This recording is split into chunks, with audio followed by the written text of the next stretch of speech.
ఆయన ఏమన్నారు అని అంటే అంబేద్కర్ గారు, మనకి ఈ చాలామందికి దళితవాడ పంచాయతీ అనే దాని గురించి ఒక అవగాహన లేదు.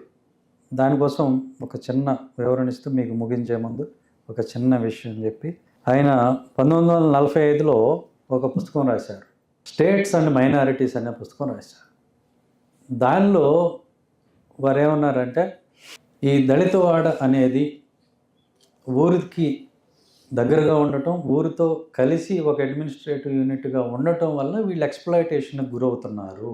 ఎందుకంటే ప్రతిదానికి ఊరి మీద ఆధారపడాలి. నీళ్లు కావాలన్నా, బడి కావాలన్నా, రోడ్డు కావాలన్నా, పారిశుద్ధ్యం కావాలన్నా అన్నిటికీ ఊరి మీద ఆధారపడాలి. వాళ్ళేమో వీళ్ళని చిన్నచూపు చూస్తూ ఉంటారు. సో అలాగే ఫైనాన్షియల్ సబ్జుగేషన్, మిమ్మల్ని ఈరోజు పనికి పిలవము అంటే, ఇప్పుడంటే రకరకాల స్కీములు ఉన్నాయి, పనికి ఎవరిని పిలిచినా పిలవకపోయినా ఇబ్బంది ఏం లేదు. కానీ ఆ రోజుల్లో అలాంటివి ఏం లేదు. పూట పని చేస్తేనే ఇంట్లో తిండెళ్ళేది. సో మిమ్మల్ని పనికి పిలవమని బెదిరించడం ఇలాంటివి కూడా జరిగాయి. సో ఇలాంటి వాతావరణం ఉంది కాబట్టి దళితులందరికీ కూడా సపరేట్ సెటిల్మెంట్స్ అనేవి పెట్టి వాళ్ళను వాళ్ళు పరిపాలించుకునేలాగా చేస్తే వాళ్ళు కూడా అభివృద్ధి చెందుతారు. వాళ్ళు అభివృద్ధి చెందిన తర్వాత మిగతా వాళ్ళు కూడా వాళ్ళతో కలుస్తారు. ఎప్పుడైనా కూడా మన తెలుగులోనే ఉంది, కయ్యమైన వెయ్యమైన సమబుజ్జి ఉండాలంటారు కదా.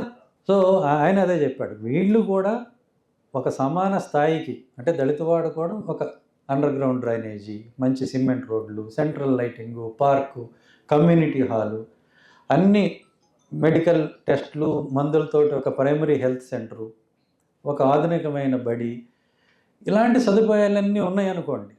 డెవలప్ అయిన తర్వాత మిగతా వాళ్ళు కూడా అక్కడికి వెళ్ళి వాళ్ళతో పాటు ఉండడానికి ఇష్టపడతారా? లేకపోతే మురికిగా ఉండి గుంతల రోడ్లు, నీళ్లు లేవు, ఇలాంటి వాతావరణం ఉంటే దళితులతో పోయి కలుస్తారు. దళితులతో మిగతా వాళ్ళు ఐక్యం అవడం అనేది దళితులు అభివృద్ధి చెందిన తర్వాత మాత్రమే జరుగుతుంది తప్ప వాళ్ళు వెనుకబడి ఉండగా ఎవరో బలవంతంగా తీసుకెళ్ళి ఎవరితోనూ కూడా కలపలేరు. ఇది ఐడియా అంబేద్కర్ గారు చెప్పింది. దాన్నే ఈరోజు మనం ప్రతి దళిత వాడిని కూడా పంచాయతీ చేయమని చెప్పి మనం అడుగుతున్నాం. మన గౌరవనీయులైన ముఖ్యమంత్రి గారు జగన్మోహన్ రెడ్డి గారు ఈ విషయంలో స్పష్టమైన హామీ ఇచ్చారు. కులగణన కాగానే ఆయన ప్రతి దళిత వాడిని కూడా పంచాయతీగా చేయటమే కాకుండా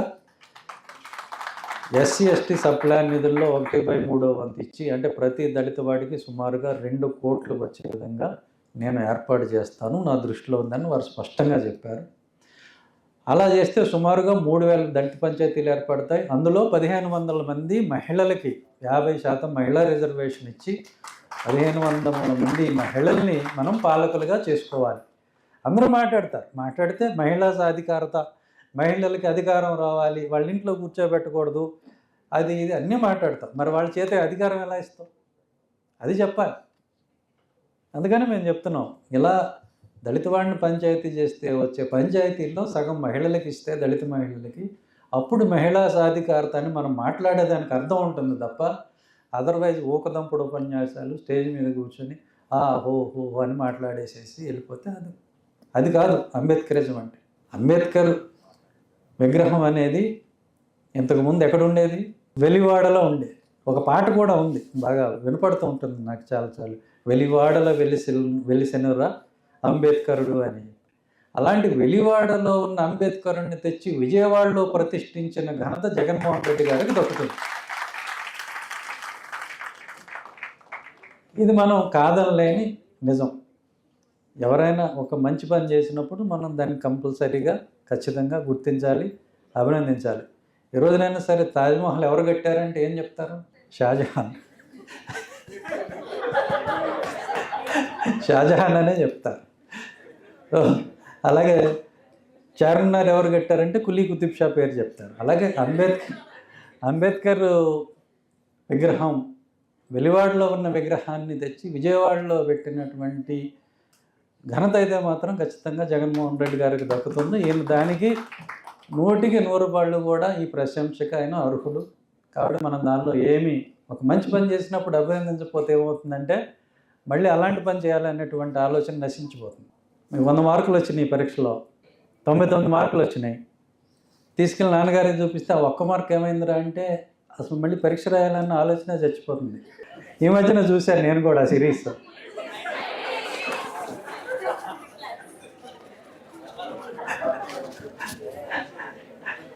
నేను మా అబ్బాయి కలిసి చూసాం.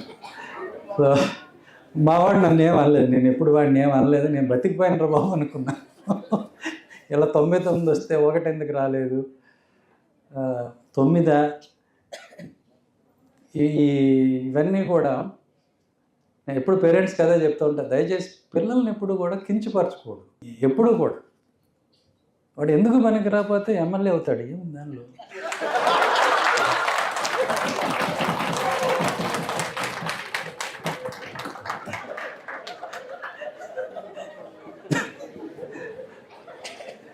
అవ్వకూడదని ఏం లేదుగా, చదువుకొని అవ్వకూడదని అని రూల్ ఉందండి, ఉందా అంటున్నా. అంటే చదువు రాకపోవచ్చు అబ్బాయికి, రాజకీయ ప్రావీణ్యం ఉండొచ్చు, ఉండకూడదని ఏముందా. అందుకని ఎవరిలో ఏ టాలెంట్ ఉందో దాన్ని గుర్తించాలి, ప్రోత్సహించాలి. కానీ నువ్వు ఒక నాయకుడు కావాల్సిన వాడిని తెచ్చి బలవంతంగా గుమ్మస్తాన్ని చేద్దాం, ఉద్యోగస్తుని చేద్దాం అంటే ఎలా కుదురుతుంది. సో అదేవిధంగా అంటే అన్నీ కూడా మన గ్రంథాల్లో ఉన్నాయి. ఇప్పుడు మహాభారతంలోనే ఉంటుంది, కర్ణుడు ఉన్నాడు. కర్ణుడు ఈ అస్త్రశస్త్ర ప్రావీణ్యం ముందు అర్జునుడు దిగదుడుపు. అర్జునుడు ఈవెన్ ఏకలవ్యుడి ముందు కూడా పనికిరాడు, అందుకే బలవంతంగా ఆధారయించేశారు.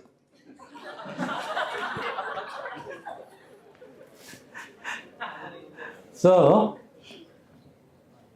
అప్పుడు కర్ణుడిని కొట్టేస్తాడు, మామూలుగా వదిలిపెట్టేస్తే కర్ణుడికున్న కోపానికి అతనుకున్న ప్రావీణ్యతకి కొట్టేస్తాడు, అర్జునుడిని ఓడిస్తాడు యుద్ధంలో.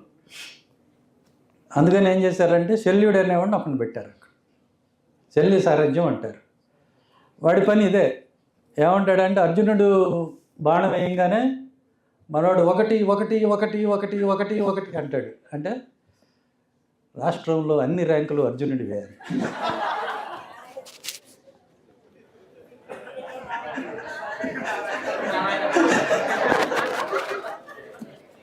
చైతన్య పారాయణ.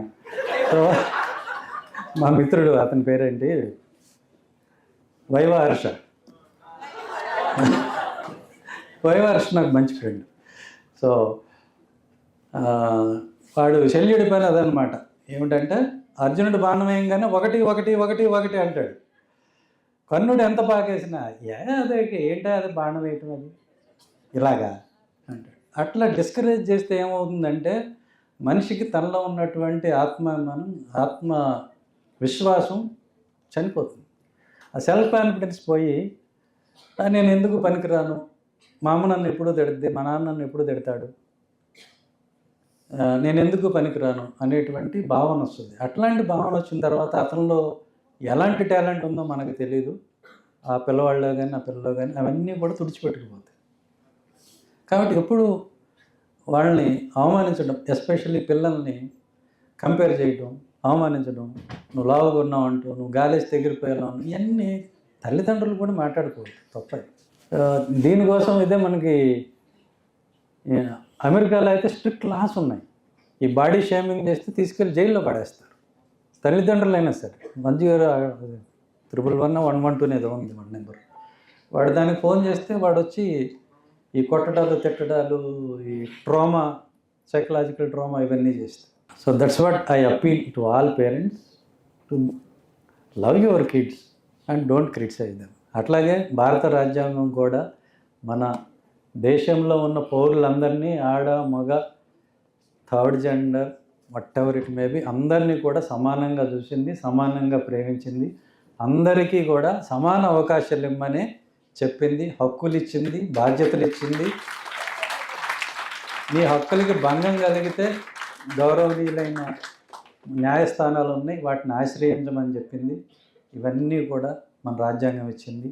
వాటిని మనం అందరం కూడా పొందుతూ ఈ దేశ పౌరులుగా గర్వపడుతూ ఈ గణతంత్ర దినోత్సవం నాడు మిమ్మల్ని అందరినీ కలిసినందుకు, మీతో ఇంతసేపు మాట్లాడగలిగినందుకు, ఈ అవకాశం ఇచ్చినటువంటి అంబేద్కర్ అధ్యయన కేంద్రం వారికి నా హృదయపూర్వక ధన్యవాదాలు తెలియజేసుకుంటూ, థ్యాంక్ యూ వెరీ మచ్. జై భీమ్.